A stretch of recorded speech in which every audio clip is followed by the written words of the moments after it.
Hello everyone, and this is Irfan. I would like to welcome you to my channel Irfan Rasul the John Ball. Today we are going to talk about yet another interesting topic, best parts of speech, and that is the verbs. Yeah, that seems to be quite easier because verbs, very simple thing. Most of the people think about this. But I tell you one thing, never take things easy, because there are many things that are in it that we hardly know about. Let's see and deal with this. And by the way, if you learn this properly, because most of the people have misunderstanding about the verbs and they think that this is not the verb, but actually that's the verb. That's why I tell you, there are many deep things in it that we don't know. So if you learn this properly, I swear that you are going to learn half of the grammar. Yeah, this is really equal to half the grammar. Let's see. The verb. I tell you first one thing before I get started. Most of the people have a misconception about the verbs. They tell that only the words that show some action is actually a verb. But that's not the thing. Yeah, it's a right definition, but that's not complete.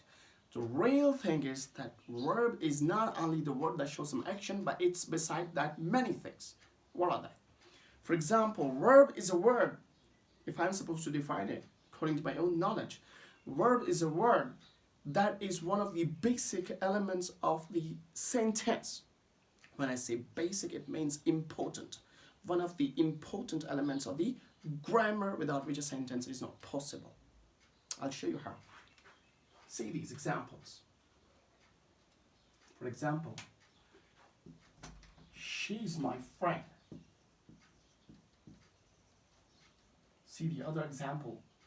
They have a big house.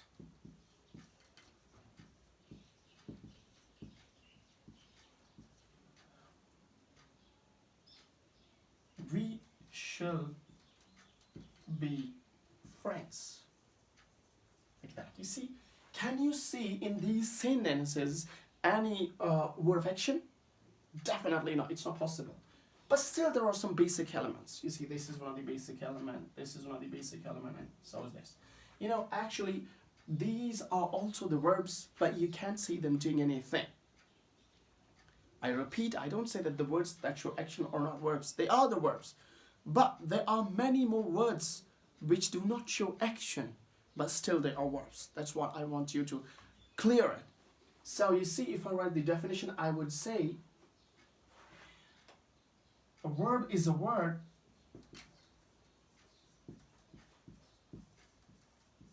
that forms a basic element of a sentence and without which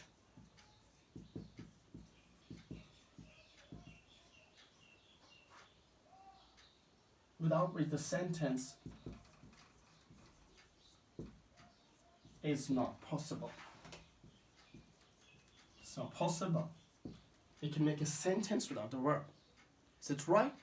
Say, see, in all these sentences, 1, 2, 3, we have the verbs, but still we don't have the word of action. Let's see basically what are these verbs. I'll tell you. We are breaking them down into the types. So we are now talking about the types of the verbs, right?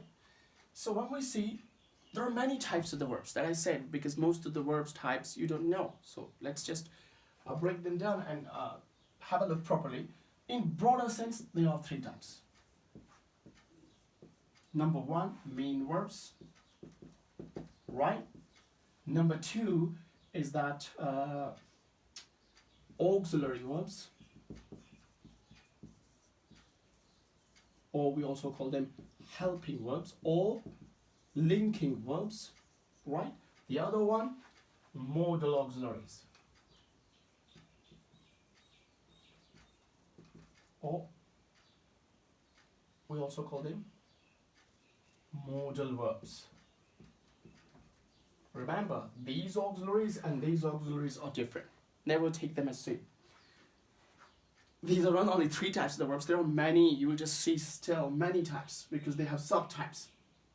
This topic is so longer that I need to break my videos into parts. So you see, when we talk about the main verbs first, they are of many types. You see, one of the type of main verb is transitive verb.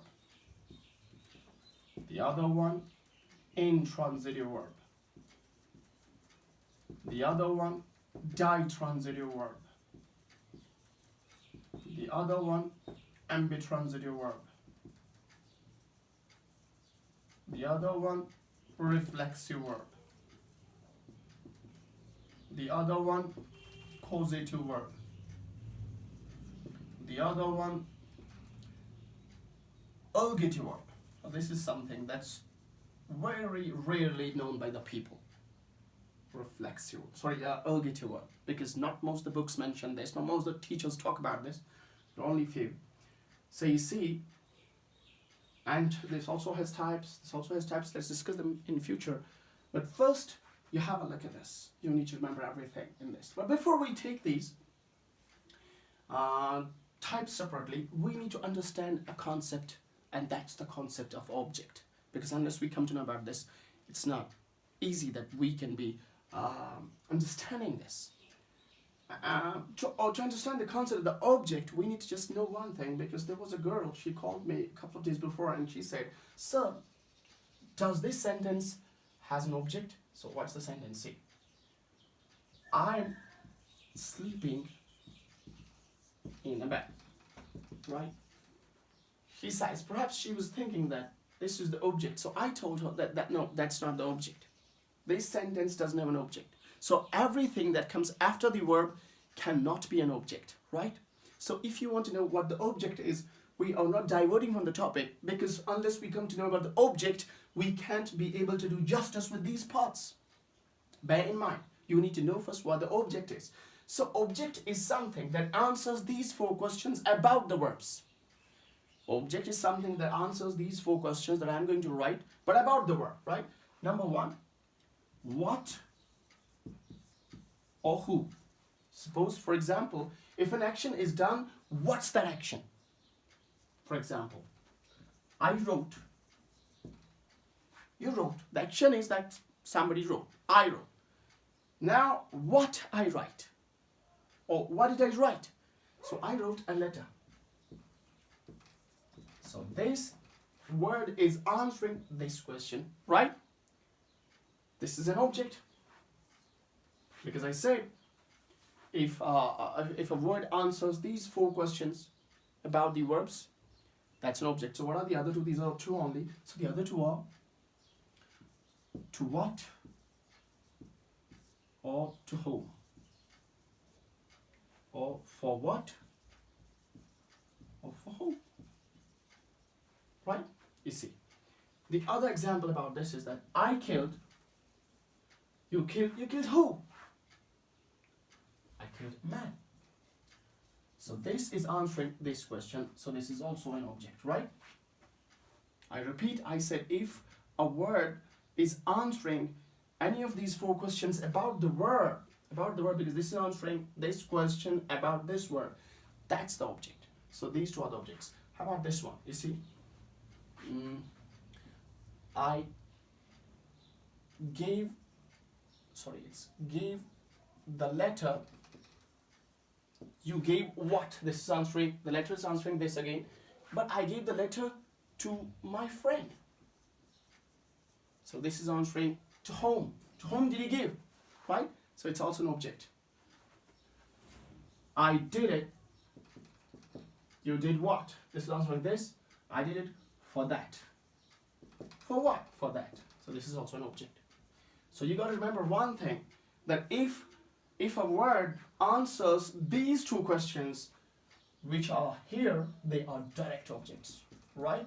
And if a word answers any of these 2 questions, they are indirect objects, right? They are indirect objects and they are direct objects, right? You got to just keep these things in the mind before we go through the types of the verbs, main verbs. So it's pretty simple. You got to understand these basic topics in order to know the grammar further. Because when your base is lacking, you can't be able to do justice with the rest of the grammar. So I hope the lesson was quite easier, but I'll have a fast revision with this. I talked about the verbs. Forget about verbs or only the words of action. They are the basic elements of the sentence, without which a sentence is not possible. And then we just came to know about the types. There are broadly 3 types.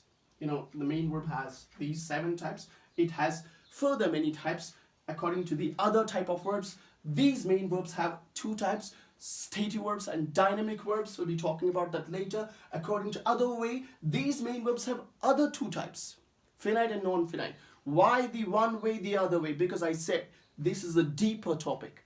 That's why I said if you learn this topic, you'll learn half of the grammar. And that's why perhaps we are breaking these videos down into the parts. The next part will be coming inshallah very soon in future. So you see, so then we understood the concept of object. Not every word that comes after the verb is actually an object. So if it answers any of these 4 questions, that's actually the object. If it answers these 2 questions, it's a direct object. If it answers these 2 questions, it's an indirect object. Hope the lesson was quite easier, and inshallah in future it'll be more interesting. If you stay in touch, I promise I will strengthen you in these skills. And before I leave, I would like to address one thing. There were some people who commented me that my audio and video quality is not good, but I'm trying inshallah to fix it up. It takes too much time. And by the way, you know that circumstances are not good. We can't go out of our rooms, and we are in quarantine.